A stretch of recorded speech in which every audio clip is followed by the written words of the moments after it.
जय हिंद एवरीवन, स्वागत है आप सभी प्यारे बच्चों का ड्रीमर्स एकेडमी के यूट्यूब चैनल पर।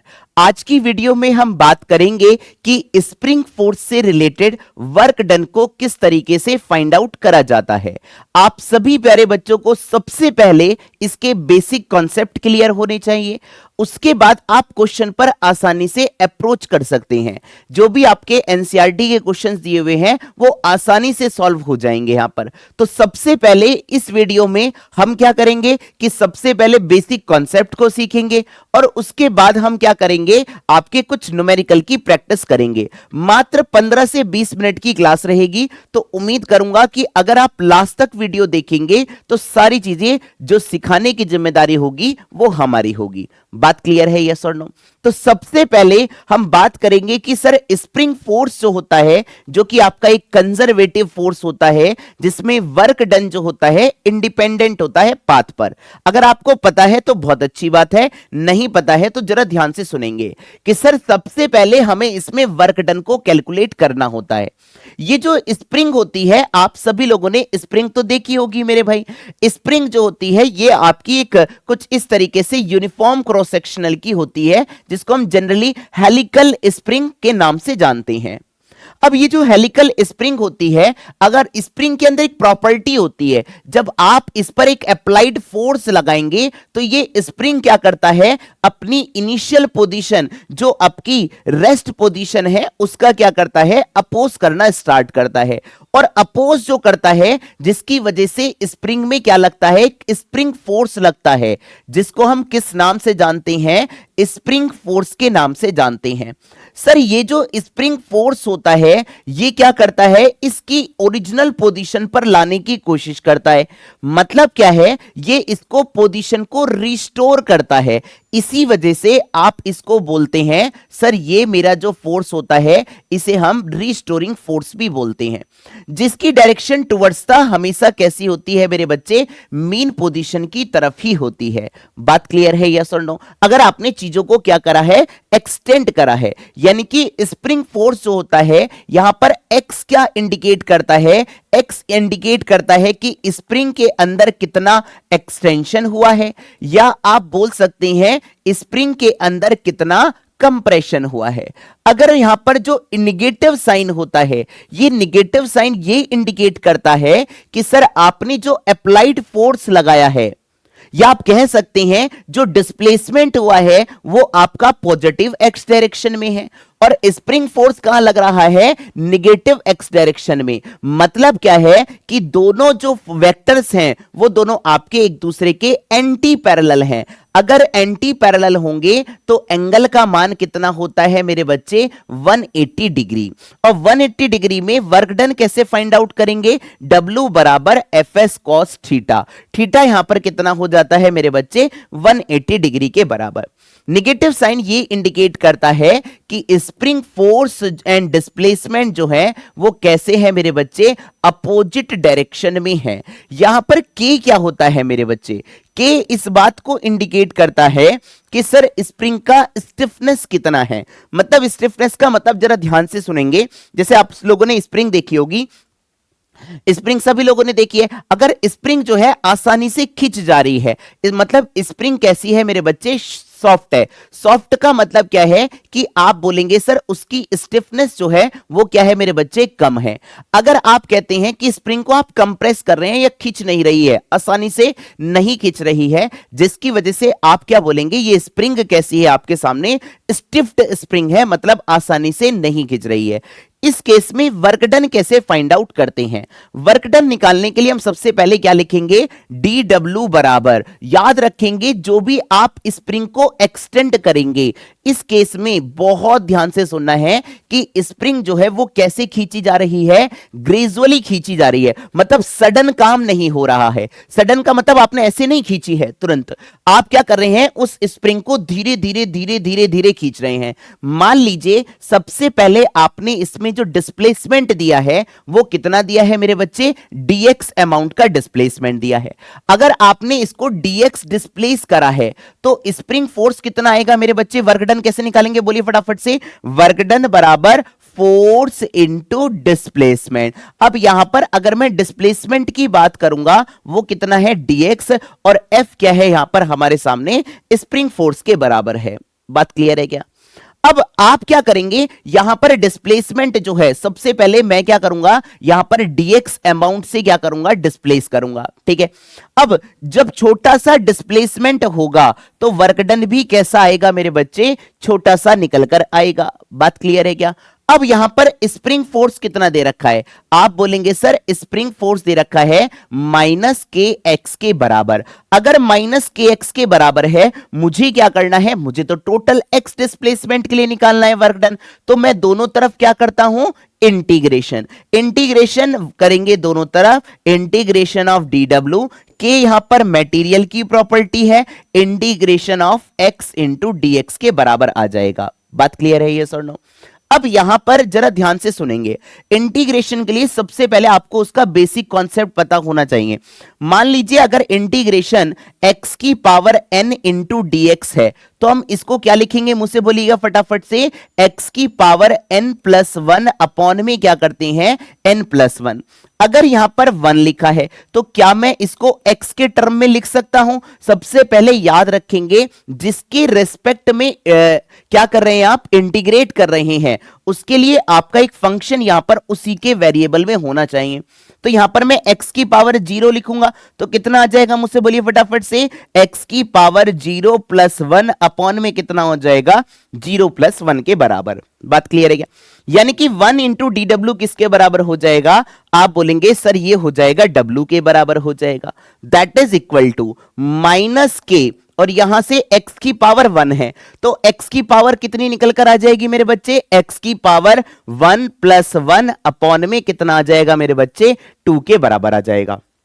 यानी कि यहां पर जो स्प्रिंग के द्वारा जो वर्क डन होता है, याद रखेंगे ये भी पॉइंट कि स्प्रिंग के द्वारा जो वर्क डन होता है वो कैसा होता है मेरे बच्चे, नेगेटिव होता है। बात क्लियर है, यस और नो? अब अगला पॉइंट अगर मैं आपसे बात करता हूं नेक्स्ट पॉइंट की तरफ, जरा ध्यान से सुनेंगे। स्प्रिंग जब आपकी नेचुरल पोजीशन पर थी, या यू कैन से दैट कि आपकी एकदम न्यूट्रल पोजीशन पर थी, इसको बोलते हैं स्प्रिंग की नेचुरल लेंथ। बात क्लियर है, यस और नो? अगर आपने इसकी नेचुरल लेंथ से पहले आपने फोर्स लगाया, मान लेते हैं F, तो कितना डिस्प्लेसमेंट दिया, आप बोल दे दें x1 डिस्प्लेसमेंट करा है। ठीक है, फिर आपने इसको इसकी मीन पोजीशन से फिर अब आपने कितना डिस्प्लेस कर दिया, x2। x1 x2 के टर्म में वेरिएबल ले लेते हैं। जब स्प्रिंग जो होती है, जब आपकी नेचुरल पोजीशन पर होती है, मतलब क्या है, जब मान लीजिए आपने ऐसे करके, यहां पर स्प्रिंग है ऐसे करके वर्टिकल पोजीशन पर, यहां पर आपने स्प्रिंग ऐसे थी यहां पर, तो इस केस में क्या था मेरे बच्चे, बोलिए फटाफट से, जो स्प्रिंग फोर्स था वो हमारे सामने किससे बैलेंस हो रहा था, आप बोलेंगे सर mg से बैलेंस हो रहा था। मतलब क्या है, स्प्रिंग जब यहां पर थी, इसके अंदर एक्सटेंशन कितना हुआ, आप बोलेंगे सर x के बराबर। बात क्लियर है, यस और नो? तो यहां पर जब बैलेंस पोजीशन होती है, बैलेंस पोजीशन पर क्या होता है, मुझसे बोलिए फटाफट से, या you can say that equilibrium position पर क्या होता है, आप बोलेंगे सर kx जो होता है वो किसके बराबर होगा मेरे बच्चे, mg के बराबर होता है। बात क्लियर है, यस और नो? x क्या होता है सर, x जो होता है ये आपका एक्सटेंशन होता है, मतलब चेंज इन लेंथ होती है। याद रखेंगे x क्या होता है, यहां पर चेंज इन लेंथ के बराबर होता है। बात क्लियर है, यस और नो? मतलब अभी तक हमने स्प्रिंग के रिगार्डिंग दो फॉर्मूले देख लिए हैं। पहला फॉर्मूला क्या देखा है, मुझसे बोलिए फटाफट से, पहला फॉर्मूला देखा है W बराबर माइनस हाफ के एक्स स्क्वायर के बराबर। दूसरा फॉर्मूला क्या देखा है हमने, जो mg है वो आपका स्प्रिंग फोर्स से बैलेंस हो रहा है। बात क्लियर है क्या? दोनों पॉइंट आपको नोट डाउन करने हैं।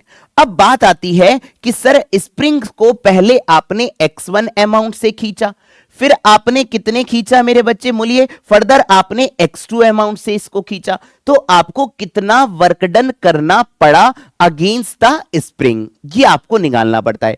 Against the spring work done कैसा आएगा, आप बोलेंगे सर नेगेटिव आता है। अब कैसे करेंगे यहां पर, बोलिए, अगर मैंने x1 के अमाउंट से डिस्प्लेस करा है तो work done, initial work done कैसा आएगा, बोलिए फटाफट से, माइनस हाफ के और इनटू में क्या लिखूंगा मेरे बच्चे, x1 का whole square. Final work done कितना आ जाएगा, बोलिए फटाफट से, -12 k और x2 का whole square. Getting my point, yes और नो? यानी कि आप कह सकते हैं कि सर मुझे चेंज इन वर्क डन कितना प्राप्त हुआ। चेंज इन वर्क डन हमेशा कैसे लिखा जाएगा, बोलिए फटाफट से, change always be consider as final minus का इनिशियल। फाइनल वर्क डन कितना है भाई, फाइनल वर्क डन है आपके सामने -12 k और इनटू में क्या लिखेंगे, x2 का होल स्क्वायर। ये माइनस माइनस क्या हो जाएगा, प्लस। याद रखेंगे बिल्कुल भी गलती नहीं करनी है, इनटू x1 का होल स्क्वायर। बात क्लियर है, यस और नो? अब यहां से अगर आप इस एक्सप्रेशन से अगर आप k/2 कॉमन लेते हैं, यहां पर अंदर क्या बचेगा, -x2 का होल स्क्वायर, प्लस का क्या बचेगा मेरे बच्चे, x1 का होल स्क्वायर। तो मैं x1 को पहले लिख देता हूं और x2 को क्या लिखता हूं मेरे बच्चे, बाद में लिखता हूं। बात क्लियर है, यस और नो? और ये जो वर्क डन आएगा वो आपका पॉजिटिव आएगा या नेगेटिव? आप बोलेंगे sir work done against the spring कैसा होता है, नेगेटिव होता है। बात क्लियर है, यस और नो? आते हैं कुछ क्वेश्चंस पर प्रैक्टिस करते हैं। यही जो है वो आपके बार बार रिपीट होते हैं, इसी पर बेस आपको क्वेश्चन सबसे पहले समझने हैं अपने बेसिक्स को क्लियर करने के लिए। सबसे पहला क्वेश्चन आप सभी के स्क्रीन पर ये रहा, आप वीडियो को पॉज करने के बाद भी अपने आप भी ट्राई कर सकते हैं। क्या कह रहा है, अच्छा स्प्रिंग के अंदर जो एनर्जी स्टोर्ड होती है उसी को हम किस नाम से जानते हैं, पोटेंशियल एनर्जी के नाम से जानते हैं। मतलब जो आपने स्प्रिंग पर वर्क डन करा वो आपका किसके अगेंस्ट करा है, स्प्रिंग के अगेंस्ट करा है, और किसके रूप में स्टोर होता है, आप बोलेंगे सर पोटेंशियल एनर्जी के रूप में स्टोर होता है। अब मुझे क्या करना है सर, वर्क डन का फॉर्मूला होता है -12 k इंटू में क्या लिखेंगे, एक्स स्क्वायर। सबसे पहले हम गिवन डाटा लिखते हैं, सर कितना स्ट्रेच्ड करी गई है, आप बोलेंगे सर 10 सेंटीमीटर। क्या आप 10 सेंटीमीटर को 0.1 मीटर लिख सकते हैं क्या, बिल्कुल लिख सकते हैं।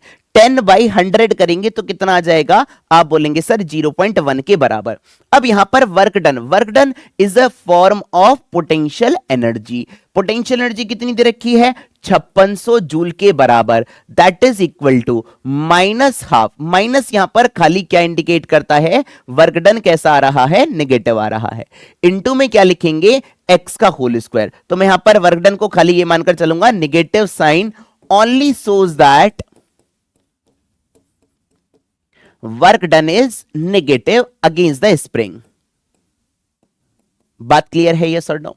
अब यहां से अगर आप बात करेंगे, x का मान कितना दे रखा है, 0.1, 0.1 का स्क्वायर, यहां से कितना हो जाएगा मेरे बच्चे, ये आ जाएगा 56 दूनी 112 00 इंटू बराबर कितना आएगा, k इंटू 0.1 इंटू 0.1 के बराबर। याद रखेंगे ये जो k होता है काइनेटिक एनर्जी में कंफ्यूज नहीं होना है, ये k जो है स्प्रिंग कांस्टेंट है मेरे बच्चे। यहां से पॉइंट हटाएंगे नीचे 2 जीरो लगा देंगे, तो k का मान कितना आ जाएगा, 112 00 फिर 00, दो दो कितना हो गया मेरे बच्चे, 4, यानी कि 112 इंटू 10⁴।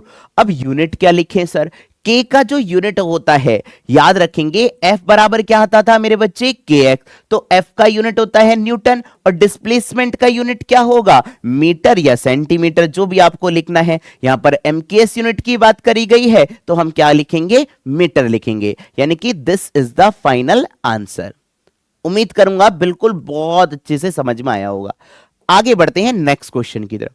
इस क्वेश्चन में क्या कह रहा है कि सर एक स्प्रिंग है जो सस्पेंडेड मतलब कुछ इस तरीके से, ये स्प्रिंग है आपकी कुछ इस तरीके से सस्पेंडेड है।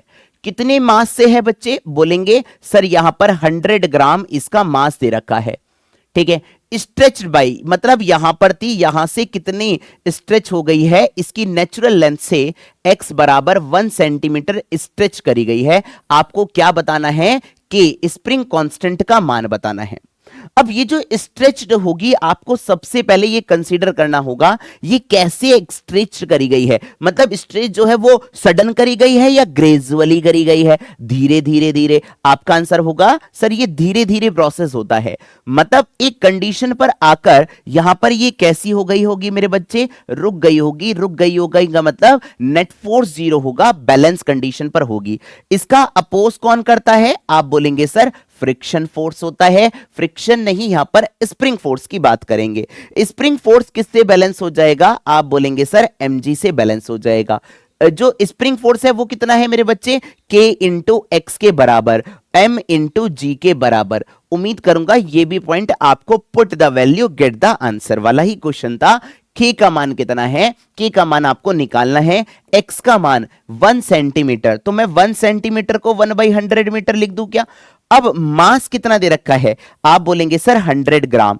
ग्राम को किलोग्राम में चेंज करेंगे तो मैं इसको क्या लिख सकता हूं, 0.1 kg के बराबर, मतलब 1000 से हम क्या कर देंगे, डिवाइड कर देंगे, तो ये आ जाएगा 0.1। जी का मान आपको 10 दे रखा है, पॉइंट हटाएंगे, एक जीरो कैंसिल कर देंगे। के का मान यहां पर कितना आ जाएगा, आप बोलेंगे सर 100। यूनिट क्या होगा, यूनिट जरूर लिखना है मेरे बच्चे, यूनिट क्या होता है, न्यूटन पर मीटर के बराबर। उम्मीद करूंगा बहुत अच्छे से आपको समझ में आया होगा। नेक्स्ट क्वेश्चन, ये भी आपका कॉम्पिटिटिव एग्जाम का ही क्वेश्चन है। अब आप इस पर आसानी से अप्रोच कर सकते हैं। कैसे करेंगे, सबसे पहले जरा ध्यान से सुनिए कि sir stretch by 2 centimetre, 2 centimetre से खींची गई, तो यू दे रखा था -12 इंटू के इंटू एक्स कितना लिखूं, आप बोलेंगे सर 2 सेंटीमीटर लिख दीजिए, और इंटू में क्या हो जाएगा, स्क्वायर। बात क्लियर है क्या। अब जब इसको स्ट्रेच करा गया बाई 10 सेंटीमीटर, मतलब पहले 2 था, अब कितना हो चुका है 10, यानी कि फाइनल जो पोटेंशियल एनर्जी है वो आपसे पूछ रहा है। इस केस में पोटेंशियल एनर्जी यू दे रखी थी, और नई वाली आपसे पोटेंशियल एनर्जी पूछ रहा था, पर कब, जब इसको इस एक्सटेंशन जो है स्प्रिंग में वो कितना है मेरे बच्चे, 10 सेंटीमीटर के बराबर है। बात क्लियर है, यस और नो। अब इस क्वेश्चन में आप क्या करेंगे, सर कहेंगे कि सर हम यहां पर सेंटीमीटर को मीटर में बदलना चाहते हैं, बिल्कुल बदल सकते हैं। आप सेंटीमीटर को मीटर में भी बदल सकते हैं, पर यहां पर हमें क्या करना है, मुझे यहां पर नई पोटेंशियल एनर्जी फाइंड आउट करनी है in term of initial potential energy. तो उसके लिए आपको जरूरी होता है कि जो यूनिट्स जो होती हैं वो रेशियो में क्या हो जाती हैं, कट जाती हैं, या डिवीजन करते हो तो कट जाती हैं।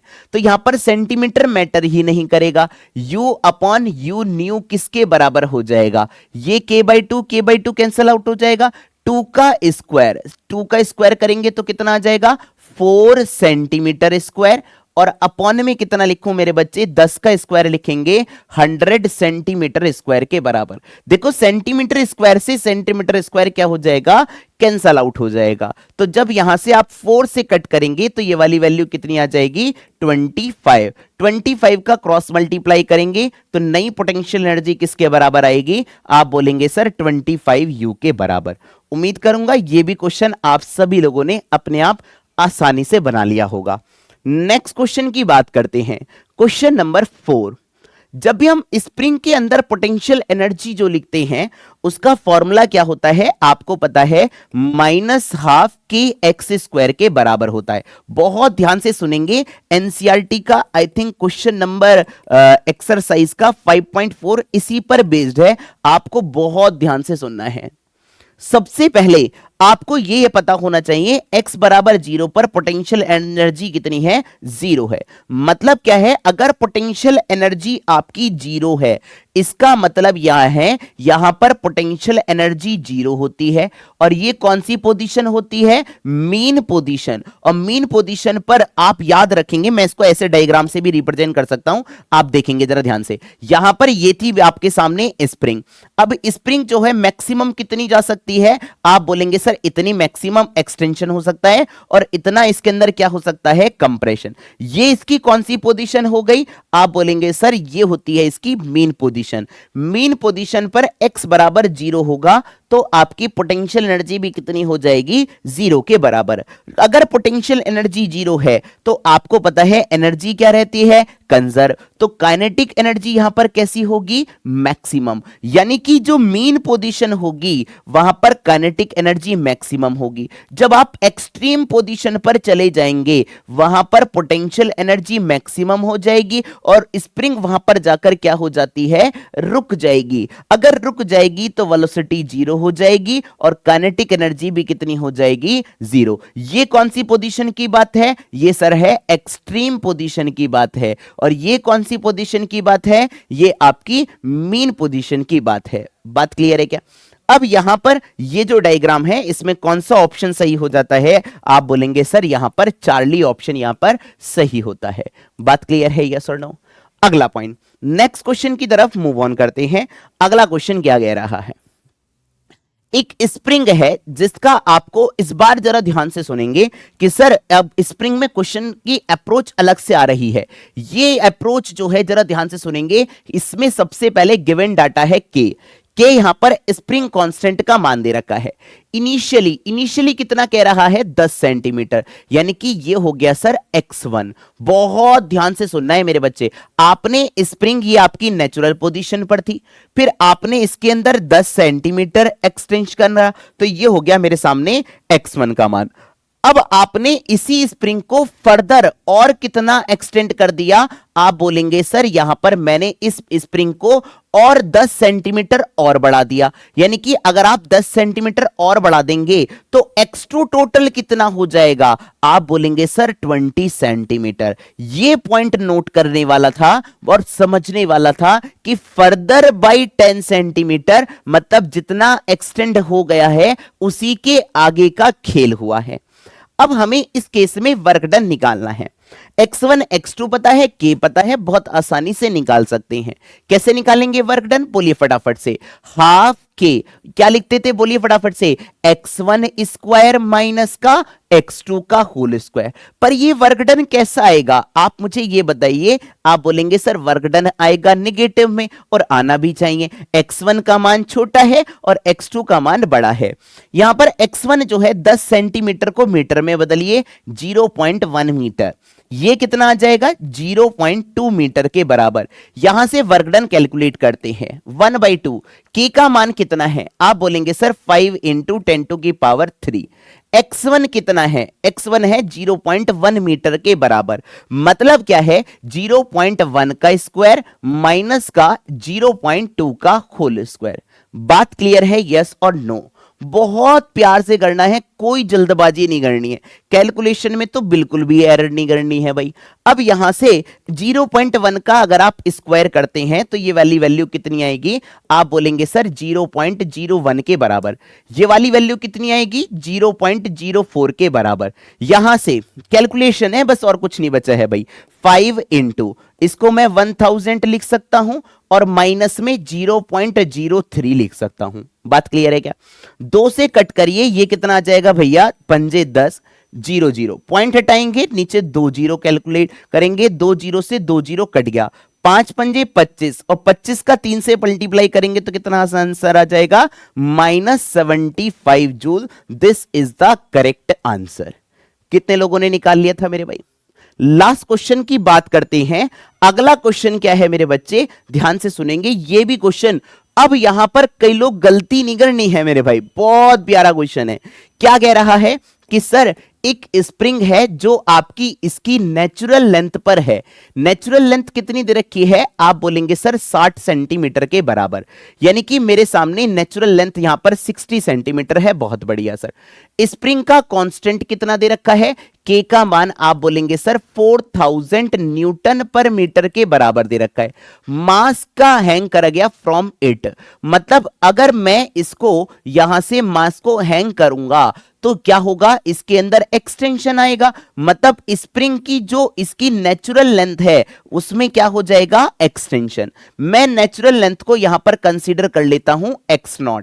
आपने यहां पर कितना एक्सटेंड हुई, यहां से आप बोल देंगे सर ये जो आ जाएगा एक्सटेंशन। और आपने कहा कितना केजी का है, 20 केजी का। 20 केजी यहां पर लगा 20 जी के बराबर। स्प्रिंग फोर्स लगा पीछे की डायरेक्शन में। एक्सटेंशन निकालना है, the extension produce in the spring, spring के अंदर कितना एक्सटेंशन प्रोड्यूस होगा। बात क्लियर है क्या? अब यहां पर ये मान लीजिए ये कितना है मेरे बच्चे, x के बराबर है। बात क्लियर है? अब यहां पर मुझे डेल्टा x कैलकुलेट करना है। डेल्टा x का मतलब होता है चेंज इन लेंथ। यहां पर चेंज कितना हुआ है? आप बोलेंगे सर चेंज हुआ है बड़े में से क्या घटा दीजिए, छोटा वाला। कितना है मेरे बच्चे, x नॉट के बराबर। बात क्लियर है, यस और नो? इसमें गलती नहीं करनी है।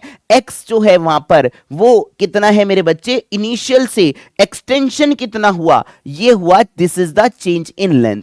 हमें पता है एक पोजीशन पर आकर यहां पर बॉडी कैसी हो गई होगी, बैलेंस। अगर बैलेंस हो गई होगी तो सेम कहानी, क्या लगाओगे, सेम कहानी, बोलिए फटाफट से। स्प्रिंग फोर्स जो होता है वो किसके बराबर होगा, आप बोलेंगे सर mg के बराबर होगा। स्प्रिंग फोर्स कितना होता है, k into change in length या एक्सटेंशन या कंप्रेशन। m का मान कितना दे रखा है, m का मान आपको दे रखा है 20 kg और g का मान मैंने यहां पर 10 लिखा है। k का मान कितना है, k बोलेंगे सर यहां पर 4000 न्यूटन पर मीटर के बराबर दिया है। डेल्टा x किसके बराबर है, x minus x not. X not कितना है सर, 60 सेंटीमीटर। मैं इसको लिख लेता हूं 0.6। क्या मेरी बात सभी लोगों को क्लियर है, यस और नो? 2 जीरो से यहां पर 2 जीरो आराम से कैलकुलेट करिए। x माइनस का 0.6 बराबर कितना आ जाएगा, 1/20 के बराबर। 2 से इसको कट करा। बात क्लियर है क्या?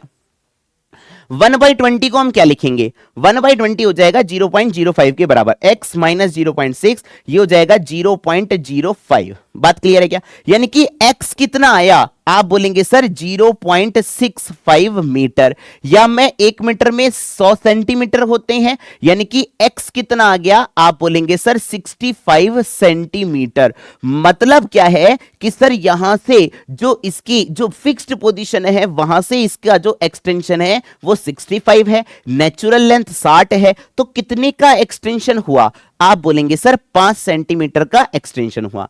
बात क्लियर है, यस और नो? उम्मीद करूंगा कि सभी प्यारे बच्चों को बहुत आसानी से समझ में आ गया होगा। अगला पॉइंट क्या कह रहा है, इसी में आप वर्क डन भी कैलकुलेट करिए। सर वर्क डन कैसे कैलकुलेट करेंगे? सर वर्क डन के लिए हमें बहुत आसानी से पता होता है कि सर डायरेक्ट फॉर्मूला इस्तेमाल करेंगे और इसके बाद आपका ये वीडियो यहीं पर कंप्लीट हो जाएगा। वर्क डन कैसे लिखेंगे, हाफ के x1 का स्क्वायर, x मतलब इनिशियल का स्क्वायर, माइनस और x का होल स्क्वायर। बात क्लियर है, यस और नो? हाफ k कितना है, k है सर हमारे सामने 4000। अब यहां पर x नॉट कितना है भैया, x नॉट है आपके सामने 60 सेंटीमीटर। मतलब मैं इसको लिखूंगा 0.6 का होल स्क्वायर, या यहां पर 0.60 का होल स्क्वायर, ऐसे भी लिख सकते हैं, कोई दिक्कत वाली बात नहीं है, माइनस का 0.65 का होल स्क्वायर। बात क्लियर है, यस और नो मेरे बच्चे? अब यहां से जब आप इसको सॉल्व करते हैं तो यहां से आपको वर्क डन आसानी से मिल जाएगा। ये कितना आ जाएगा, ऊपर 2000 मल्टीप्लाई में 6 का 60 इंटू 60 करिए, 60 इंटू 60 करेंगे तो कितना आ जाएगा, 6 चंग 3600 आ जाएगा, और 2 और 2 4, यानी कि 0.3600 माइनस 0.65 का होल स्क्वायर। 65 का 65 से मल्टीप्लाई करिए, बहुत ध्यान से सुनिएगा, गलती नहीं करनी है।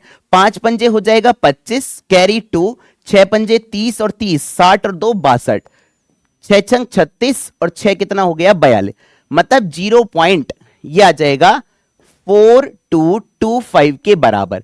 यहां से जब आप 0.4225 से 0.3600 सब्ट्रैक्ट करेंगे, 5 2 यह आ जाएगा 6, मतलब 0.6025, 2000 इंटू 0.0, ठीक है, 625। ये से पॉइंट हटाएंगे, नीचे कितने जीरो लगाएंगे, 1 2 3 और 4, 1 2 3, और ये हो जाएगा आपका 3 कैंसल, 2 पंजे 10। 5 से जब आप 625 को कट करेंगे तो कितना आ जाएगा भैया, आपका आंसर होगा 125। 5 कम 5, 5 दूनी 10, 5 पंजे 25। तो फाइनल आंसर कितना निकल कर आ जाएगा, 125 जूल के बराबर।